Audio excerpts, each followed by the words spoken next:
Hi friends, అందరికీ శుభోదయం అండి. ఈరోజు మనం బొంబాయి రవ్వతో స్వీట్ అయితే చేస్తున్నామండి. ఈ మీడియం గ్లాసుతో రవ్వ అయితే తీసుకోవాలి.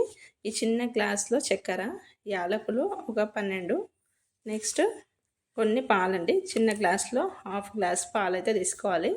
ఇది ఇన్స్టెంట్గా ఒక హాఫ్ అన్ అవర్లో అయితే చేసుకోవచ్చు అండి. రవ్వ అయితే వేసేసుకోవాలి. తర్వాత చక్కెర కూడా వేసేసి యాలకులను దంచి పౌడర్ లాగా చేసి వేసుకుంటున్నాము. ఇది పాలు, వాటర్ అయితే ఎక్కువ వేయొద్దండి దీంట్లో.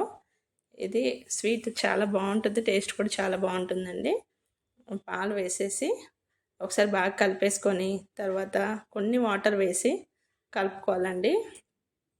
ఇలా మనం బోండాలు వేసేలాగా రావాలండి. మరి వాటర్ అయితే ఎక్కువ వేయొద్దు. ఇది మా మామయ్య ఉన్నప్పుడు చేస్తుండే అండి. శివరాత్రి టైంలో చేస్తుండే స్వీటు. చాలామందికి అయితే ఇది కుదరదండి, సరిగా రాదు. ఇలా వచ్చినప్పుడు మనం ఇంకా కొన్ని వాటర్ వేసి ఒక హాఫ్ అన్ అవర్ నానబెట్టాలి. తర్వాత ఇలా పప్పు గొట్టంతో రుబ్బాలండి. బాగా మిక్సప్ అయ్యాలి మొత్తం. అప్పుడే మనకి ఇది వస్తుంది.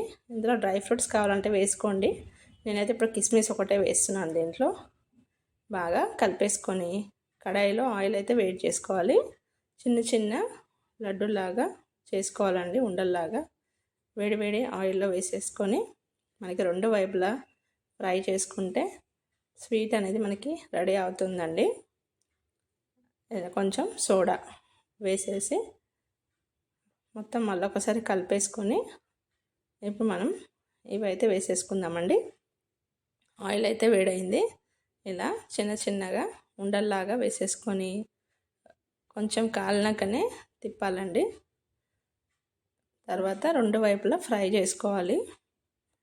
స్వీట్ తినడానికి చక్కెర చూసి వేసుకోండి. నేనైతే తక్కువనే ఉంది స్వీట్, కరెక్ట్గా సరిపోయింది. ఎక్కువ కావాలన్న వాళ్ళు ఎక్కువ వేసుకోండి. వాటర్ చూసి కలుపుకోవాలండి, లేకపోతే ఈ స్వీట్ అనేది రాదు మనకి. ఆయిల్లో వేయగానే ఇలా ఇచ్చుకుపోతుంది. ఇప్పుడైతే కరెక్ట్గా వచ్చేసింది మనకి. కొంచెం ఫ్రై అయినాక రెండు వైపులా ఫ్రై చేసుకుంటే సరిపోతుందండి. ఇలా మనకి ఎప్పుడు కావాలంటే అప్పుడు వేసేసుకోవచ్చు. ఒక హాఫ్ అన్ అవర్ నానితే సరిపోతుందండి. మరొక వాయి కూడా వేసుకొని అన్ని వైపులా ఫ్రై చేసుకుందామండి. ఫ్రై అయినాక మనం ప్లేట్లో తీసుకొని అయితే సర్వ్ చేయాలి. టేస్ట్ అయితే చాలా బాగుందండి. ఇలా మిగిలిన రిమైనింగ్ కూడా వేసేసుకొని మనం సిమ్లో మీడియంలో పెట్టుకొని ఫ్రై చేసుకోవాలి. అంతే అండి, ఎంతో టేస్టీ బొంబాయి రవ్వ స్వీట్ రెడీ అయిందండి. వీడియో నచ్చితే లైక్ చేయండి, షేర్ చేయండి, సబ్స్క్రైబ్ చేయండి ఫ్రెండ్స్. మరొక వంటకంతో మీ ముందుకైతే వస్తాను. టేక్ కేర్, బాబా.